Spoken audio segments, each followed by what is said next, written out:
Welcome, ladies and gentlemen, to this version of TAPS Talk, March the 13th, 2020. Appreciate you joining us. Today's topic is the COVID virus 2019. As we're standing here today, the TAPS board has taken action based on information gleaned from the CDC, other governmental agencies, and our healthcare partner, Children's Health Andrews Institute. We'll continue to rely on those sources as we make our decisions for how to proceed with the spring activities for 2020.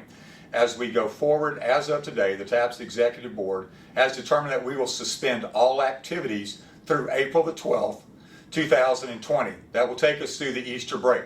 So if you have teams out today on March the 13th, they can conclude the activities in which they are already involved. However, beginning tomorrow and after school today, March the 13th, 2020, all activities are suspended. What does this mean? One of the questions that's come up is practice. Can we practice at our schools? If your school is in normal session, meaning that students are attending and going through classes as usual or even on a shortened variety, then you may have practice as determined by your administration because these are co-curricular activities.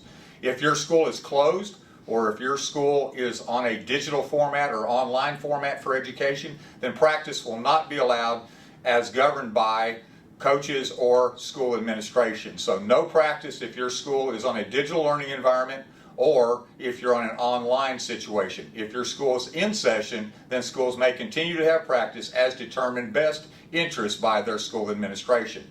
For athletics, this is going to include baseball, softball. It's going to include golf, tennis, and track at the present time. Those activities are all under suspension, which means no meets, no tournaments, and no contests, whether they're district, non-district, or tournament play.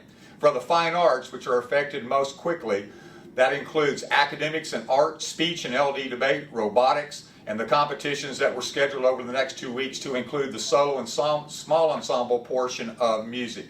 Those contests are now suspended as well, meaning if you were planning on coming to a solo or small ensemble contest, the art, academic, robotics, or speech competitions, those plans are no longer going to be made for the weeks of the 23rd and 30th. We are looking at alternative opportunities into the future. More information on our plans is available on www.taps.biz. That's the TAPS website. Right up next to the big word TAPS, it says COVID-19. Please feel free to hover over that, scroll down, you'll find additional information, and that will be our source of providing additional information to you.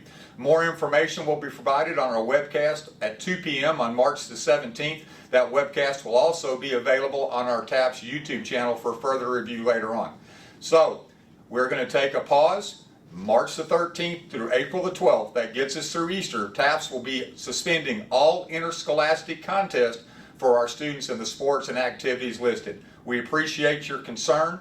We definitely want to hear from you as the situations change for your schools, and we look forward to resuming activities as soon as possible. Please join us on March the 17th at 2 p.m. for the TAPS webcast with our live update. Thank you for joining us here on TAPS Talk for today's information session.